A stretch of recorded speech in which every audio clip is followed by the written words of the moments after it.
What's going on, everybody? Welcome to the Avi Co YouTube. I'm Oswaldo, and this is my favorite person on the planet. Let them know who you are. Hi guys, it's Brunel, e-commerce client advisor for Avi Co. Today, we're talking about 1103 Richard Mille. What do you got for me today, guys? So we're doing RM, and specifically RM 1103. It's kind of been one of the major staples for Richard Mille. It's one of the larger pieces, one of the sportier pieces, where they do a lot of cool, fun concepts and colors. So we're going to dive into it, talk about some different materials and specs, give you guys a little education on the watch, how it operates, and what you can expect when looking into purchasing one. All right, so let's get into a little background on the RM 1103. So in 2016, the already iconic RM 11 was upgraded to the 1103. It's an automatic flyback chronograph, and it was given some modernized lines to create a sportier look. The skeletonized self-winding caliber was upgraded to the new automatic RMAG 3. It has a 3D quality to the movement for a more visually complex watch. The flyback chronograph movement was designed for a firm and high-performance functionality, as with all things RM. It has two barrels to ensure stability while providing a 55-hour power reserve. We'll get into that explanation later. But no, you're a fan of the 1103 as well. Do you want to tell the audience about some of the different variations of the 1103, maybe different materials and combinations? Oh, most definitely. What's pretty awesome about the 1103 reference is that when Richard Mille did it, he had the intention to make it more dramatic than the RM11 Felipe Massa. So he went in a completely different direction. What you'll notice about the RM11s, initially, there were no NTPT models created for them. So what's awesome about the 1103s is some of the exotic cases that Richard started using. Perfect example are these two pieces, which happen to be limited edition models. For me, they're actually cousins of each other. The 1103 McLaren NTPT, this black and orange pattern that you have here, and the 1103 Red Quartz TPT. Now, for those who don't know, NTPT is an acronym which stands for North Thin Ply Technology. Now, in simpler terms, that it's a technology that basically references the compressed paper technology that they use to create these models. And what's amazing about it is you're left with a model that's, again, it maintains the same case size as any of the other 1103s, but the weight of it is significantly lighter. And I think one of the key factors of the NTPT models is that it's for clients who want that big wearing watch, but don't want the weight that goes along with it. So that's why the 1103 NTPT models are in such high demand, because what you're getting ultimately is a watch that has the same case size as your traditional RM 1103s, but the weight of it is significantly less. And that's something that's really valuable to a lot of people who want to wear this as everyday. While, again, I'm someone who loves precious metal, I can totally understand why you wouldn't want something that heavy on your wrist throughout the entire day. So I think that's why the NTPT, the demand for it is so great, because you get the great size, but you still get something that's so lightweight. And that's part of the reason why end users love this timepiece so much. If I may, you were also telling me right before the shoot that the virtues of the NTPT, the reason why he chooses to use it, one, you gave me a specific number. You told me it was 25,000 sheets of compressed paper. Yeah, that's right. If I'm not correct, if I might be mistaken, which is a very cool specific number. So if you can imagine, what a stack of 25,000 sheets of paper may look like, compressed down into this beautiful timepiece. And you also said something really cool before. You said that the reason why he uses it is because of the flexibility and the durability, right? Flexibility, durability, and lightweight. One of the things that you guys probably know about Richard Mille is he's a huge advocate for sports such as racing, yes, F1 racing, tennis, golf, and a few other sports that I can't think of right now. But Judo, that's another one.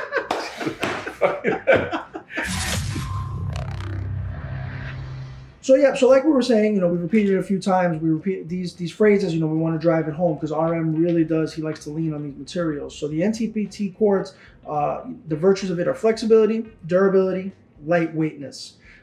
So it would make a lot of sense to be used in sports like F1 on a driver's wrist. tennis on on the player's wrist as they're swinging the racket. You don't want any weight. Same for the golf swing, a Bubba Watson, something to that effect. Those types of virtues have become, since the inception of the 1103, they've become very consistent in the collection. How does that feel on the wrist? Incredible. Just so light, ergonomic, very comfortable. Now, often we hear clients, I wouldn't say that, but something that they know is where they're used to a really high priced or expensive timepiece having some weight. For us, that's synonymous, right? Like the piece has got to be heavy. If you spent a good amount of money on it, you want to feel it on the wrist. So RM tends to buck that trend. He doesn't use bracelets. He only uses these really high quality NASA tech level straps, which is a separate conversation. But he uses really lightweight timepieces. So, it kind of goes against what you're used to. If you've been collecting watches for a long time and you're used to spending money on a piece or wearing a really large watch, that it should weigh a lot. This is the exact opposite. You barely feel this on the wrist. That's one of the reasons why the demand for this piece in the gray market is so high. It's not just because of the incredible technology behind it, but it's because of the durability, the high level of scratch resistance on the NTPT material, and they age very, very well. With precious metals, it's a natural material, so they're going to oxidize. Obviously, you're not going to get it to that effect with NTPT. This is something that can last you. It's unknown. It's unknown. It's unknown, really. They're still pretty fresh. That's true. It's still a pretty new technology, but the idea is also that it's fade resistant. I have not seen one of these come in faded or scratched. Never. Not in my time. We wear suits generally all day. We spend a little more time in a formal setting. What do you see this being worn with? To be completely honest, I think this is one of those pieces that can be worn with anything. And I'm not just saying that because it's a great selling point, but it's one of those pieces that if you're not familiar with the brand and you're not used to wearing something like this, it's not going to be a timepiece that you immediately think to yourself, oh wait, I can wear this with a suit. It has this very sporty look to it. But the truth of the matter is, this is a piece that if you try it on with a suit and if you get the color scheme going right, it's something that can definitely be pulled off. And I think a great example of that is the legendary Roberto Mancini. Oh, you literally just read my mind. Yeah, he's iconic soccer player who's now a coach. Football, excuse me. Football, as they call it in Europe. He's always known for wearing his signature 1104 and also the 1101 Roberto Mancini timepiece. With a nice sport jacket on the side. Yeah, with a nice sport jacket on the sideline. It looks really sharp. Absolutely, it really does. So honestly, it's all about how you wear it. If you have the style and the taste and the imagination to put your suits together in a very fun, I promise you can wear an 1103 or any RM timepiece for that matter with any look you choose. I really agree with you. I've been of this notion for a long time now. I think, there were some old stuffy watch rules. You need a black tie watch to wear with your suit. You can only wear dress watches and watches of a certain size. I tend to think that the James Bond effect, where a lot of things that have been featured in the Bond films have really affected men's style for a long time. And, he's worn Rolex Submariners with his tuxedo. He's been wearing Omega for forever now, since I think the mid 90s. So you take that into effect and you take the direction of watches where they've evolved and gone into a larger, sportier direction. Sport watches are all the rage these days. They cannot be kept in stock. They're sold out everywhere, and I tend to think that RM is the next step in that. If I spend well over six figures on one of these timepieces, and I decide that I want to show up to work at my company wearing this watch with a suit, I would dare any of my friends, colleagues, employees to tell me that I look ridiculous, because that's the point.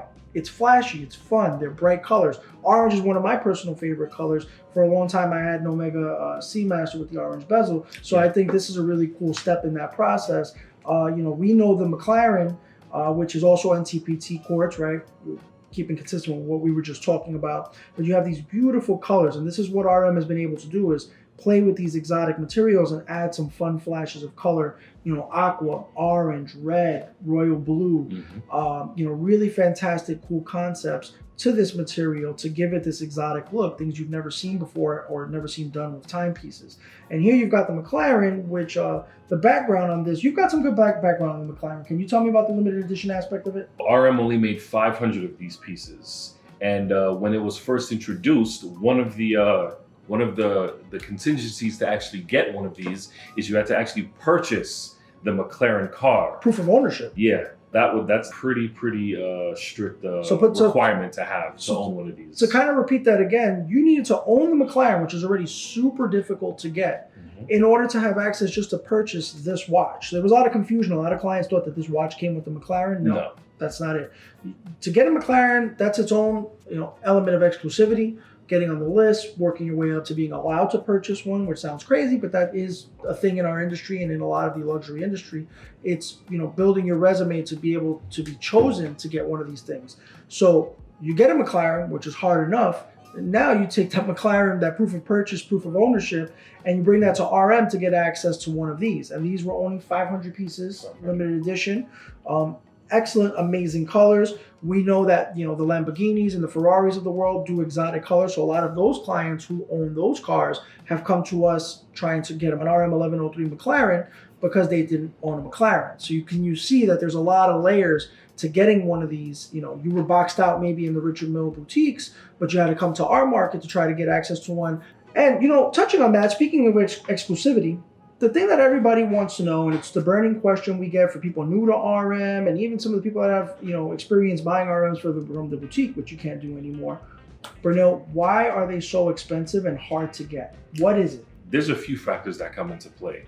One, let's just focus on supply and demand for first. RM produces about 4,500 to 5,000 watches a year.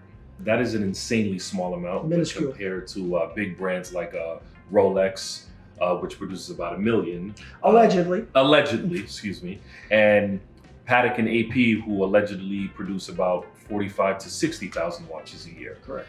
So you have a brand here, RM, that allegedly produces about 5,000 watches a year. The supply is already very low, and that's just in the primary market, getting it from the boutique. Take that into account. And then you have whatever trickles into the gray market, because let's think about it for a second. Among those 5,000 watches produced, only, I would say about half or less than half are the actual in-demand pieces. The majority of the pieces that RM is producing are the entry-level pieces. Right, it's the whole collection, not like these exclusive watches. Yeah. So among the 5,000 watches that are produced, I would say less than half are the high-end pieces, the ones that are really in demand. What RM produces a lot of, or the majority of, are the entry-level pieces that you need to purchase to qualify and build your purchase history. The smaller sizes, the round-shaped ones, the ladies' timepieces.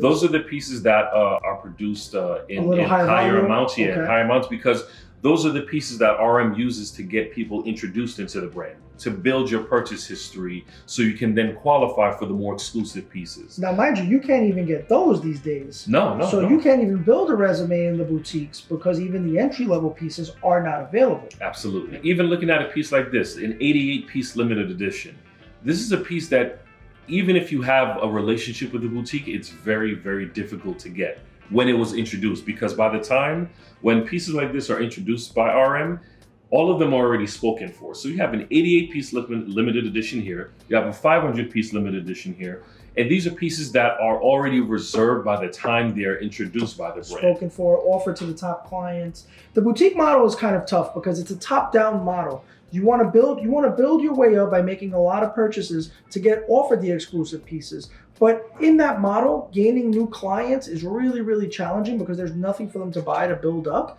And most of these pieces, like Brunel said, 88 pieces, those are all spoken for by the top tier clients of the world. So a new guy has no chance of getting it. He really only has an opportunity to get one through Avi Co, through our market, and mind you, the owners of these watches, they don't really sell them that much. Actually, I was going to touch on that. So what you have here is, let's just use simple math. Let's say 2,000 watches are made, and those 2,000 watches are the really in-demand pieces. So cut that number in half, because the first half of those watches are going to people who are not going to resell them. Correct. They're keeping them, they're collectors, and they're going to continue collecting, and they have no interest in reselling. They don't need to, whatever.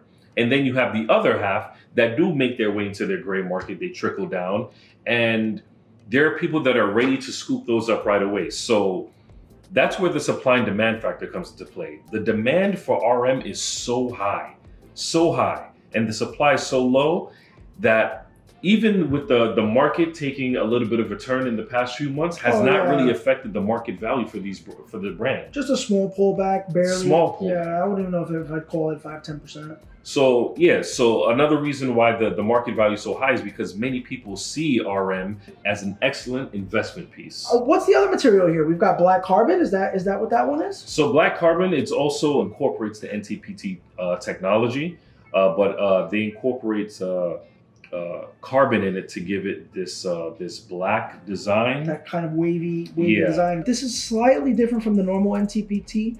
It has these beautiful waves on it. That is, by nature, that is the virtue of the carbon. Yes, that is the nature of the material. And then, of course, the classics, the gold, the 18-karat rose gold, complete case, or the combination rose gold with titanium side to give the weight balance, a really nice balance. Titanium is very light by virtue, and rose gold, of course, is on the heavier side. So you get just a nice, well-balanced timepiece. So he offers both. And then, if you're somebody that likes a little flash, a little more pizzazz than the red NTPT, Brunel, you love it and you always talk about it. Factory ice. Yes, Tell us about it. In the gray market, you have a lot of people, what they're doing now is to achieve the same look of a watch for a much lesser value. People are now, jewelers are now customizing watches, fitting them with diamonds to give it that same look that a factory piece looks like this. Now, what's detrimental about that is when you take a normal watch, a factory set watch. Can I try it on? What are you talking about? Please. When you take a normal watch like this and you customize it with aftermarket diamonds, you're actually lowering the value of the watch. Icing it out, as we call it. Icing it out, busting it down. It lowers the value of the watch. So if you want to maintain the value of the watch while having the flair and the glamour and the beauty and the shine of a factory set diamond watch, your best bet is to always go factory. My wrist just got cold. These are even more rare. So as Brunel talked about, if they're making 5,000 pieces a year, and 40 to 50% of that are, the entry level or pieces that you would buy to build your resume, then you get these exotic materials. Getting one of these is just as exclusive. He's not going to invest too much time and too much energy or volume into a fully iced out piece. Right. That's just not something they do. So as you imagine, the value of diamonds, that's its own topic, but them set in the factory by master watchmakers is a really special element, and it adds a ton of value to your timepiece. And getting one again is exclusive. It's hard to do.